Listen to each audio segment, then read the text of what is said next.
The Caucasus, where history, oil, and big power ambitions converge. Today, it's also at the center of a new diplomatic storm. Between former allies Azerbaijan and Russia, how did once stable relations quickly become marked by anger, arrests, and bodies without organs? We'll explain that in detail in this video. Welcome to hranicami. Here, we reveal hidden links, power plays, and conflicts shaping our world. The Safarov brothers and the horror in Yekaterinburg. It began in late June 2025 in Yekaterinburg, Russia. Russian police raided the location and detained two elderly brothers, Ziadin and Hussein Safarov, both ethnic Azerbaijanis, suspected of an old murder. According to the Russian version, one of the brothers died of heart failure, while the other was still under investigation. But when their bodies arrived in Azerbaijan, local forensic experts were shocked. Both brothers had multiple rib fractures, brain hemorrhages, and most strikingly, their internal organs were missing. Azerbaijani experts said it appeared to be an attempt to hide the true cause of death. Baku accused Russian authorities of torturing and killing the Safarov brothers. A diplomatic avalanche was triggered. This tragedy caused a diplomatic explosion. Azerbaijan quickly summoned the Russian chargé d'affaires, which is a major diplomatic slap.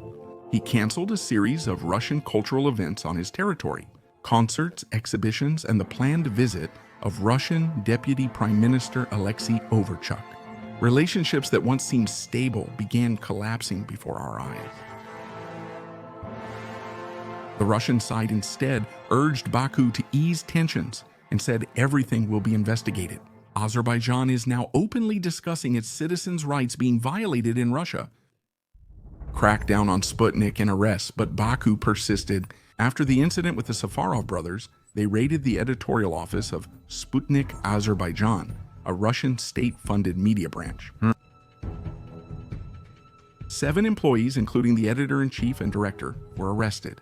They were charged with fraud, money laundering, and collaboration with a foreign power.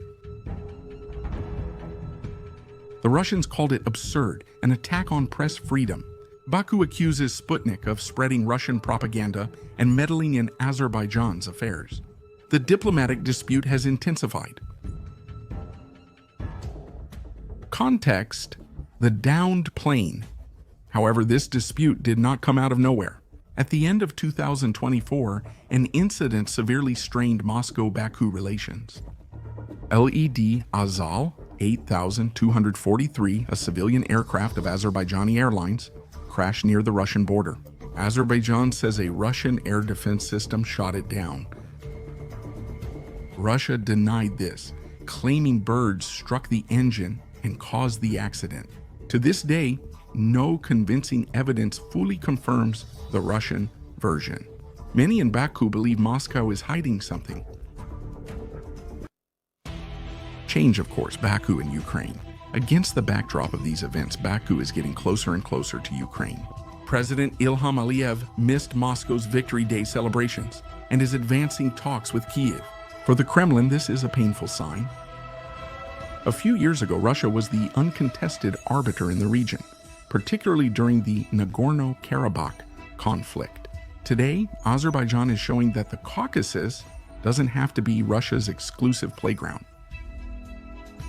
It's not only about politics, but also gas, oil, and trade routes.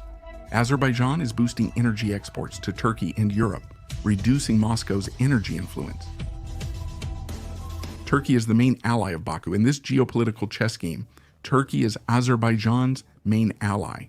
It's more than a political alliance, it's also cultural and linguistic closeness.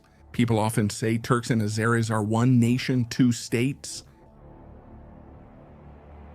Turkey provided military support to Azerbaijan, especially in the Nagorno-Karabakh War. Turkey helped Azerbaijan reclaim territories Armenia held for decades. It gave them modern weapons, Bayraktar drones, military advisors, and intelligence. That was a key turning point.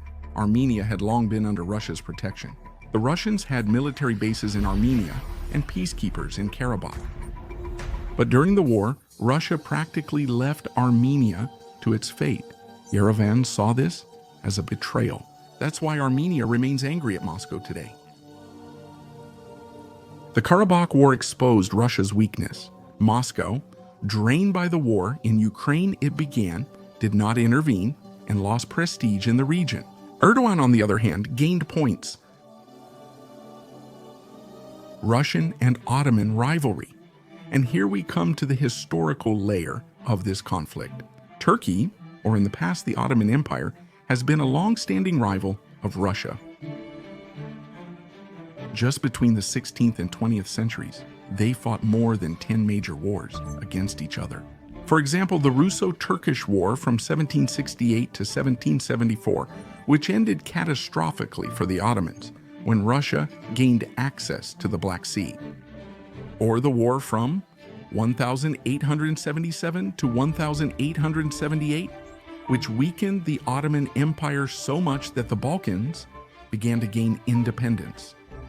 These wars shaped modern Europe and the Middle East. Russia feared Turkish advances into the Caucasus and Balkans, and the Ottoman Empire watched Russian campaigns to the south with concern, fearing they would threaten Istanbul, the Dardanelles, and trade routes. Cunning today? Today, Turkey and Russia outwardly maintain pragmatic relations. Erdogan and Putin meet, their countries trade, and Turkey buys Russian S-400 missile systems. Yet, deep distrust remains. For example, Turkey greatly aids Ukraine. It provided Ukraine with Bayraktar TB, 2 drones, which early in the war destroyed Russian tanks, artillery, and command posts. At the same time, Turkey is helping Ukraine build a factory for drone production directly on Ukrainian territory. In addition to drones, the Turks sold Ukraine BMC Kirpi armored personnel carriers, military boats, and other weapons. Erdogan has firmly supported Ukraine's territorial integrity, including Crimea. Turkey is aiding Azerbaijan in reducing Russian influence in the Caucasus by providing military support in Karabakh and backing gas pipeline projects that bypass Russia. The video continues in a few seconds. I just want to quickly ask you to subscribe and like. We'll continue right away. Erdogan is undermining Russian influence not only in the Caucasus and Ukraine, but also through Turkey's major role in the Syrian war. Erdogan supported the Syrian rebels for years. He supplied them with weapons, training, and money. The Turkish army entered Syrian territory several times, first against Assad's regime, later also against the Kurds. And what was achieved? At the end of 2024, Syrian President Bashar Assad finally fell. Assad was ousted from Damascus by Turkey-backed rebels, causing the Moscow-supported regime to collapse. Bashar Assad fled to Moscow and now lives under Kremlin protection. This seriously weakened Russia's global standing. Moscow lost its long-held influence and military bases in Syria. A big question mark now hangs over them.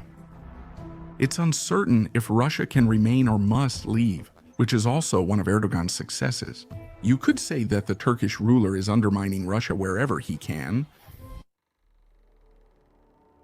and he does it in a way that still allows him to keep the option to trade or negotiate with Moscow. He handles it cleverly, quietly, and diplomatically. That's why, despite Putin and Erdogan smiling together, their relationship is mostly calculated. Azerbaijan supports Turkey in this, while Russia views it as a threat to its Caucasus influence. Claiming Erdogan directly influences the rift between Moscow and Baku is speculative. But it's hard to imagine that little Azerbaijan would take on a great power like Russia without at least having it approved by its powerful protector. The history of relations between Russia and Azerbaijan. To understand why today's conflict is so intense, we need to go back in time. Azerbaijan became part of the Russian Empire in the early 19th century, after the Russo-Persian Wars. Tsarist rule extended to present-day Azerbaijan's territories. Azerbaijan became independent in 1918. In 1920, it was occupied by the Bolsheviks and became part of the Soviet Union. After its collapse in 1991, Azerbaijan declared independence. Relations with Russia have been a roller coaster since then, with economic cooperation, oil, gas, and trade. Conversely, there's the Nagorno-Karabakh conflict. Russia spent years mediating while also trying to maximize its regional influence. However, Azerbaijan increasingly felt that Russia was not a reliable ally. After not helping Armenia in Karabakh, its traditional partner, this led to the current situation. Bodies without organs, diplomatic protests, arrests of journalists, air disasters whose causes are still up in the air. Azerbaijan-Russia relations are at their lowest in decades. Azerbaijan is turning toward Ukraine, while Russia is trying to maintain its influence in the region. And in the meantime, the old shadows of Ottoman-Russian rivalry from the past are resurfacing again. The Caucasus remains a region where geopolitical drama continues to unfold and is far from over. Thank you for joining Beyond Borders. Stay tuned for stories and connections that move the world. Don't forget to subscribe and like. See you next time.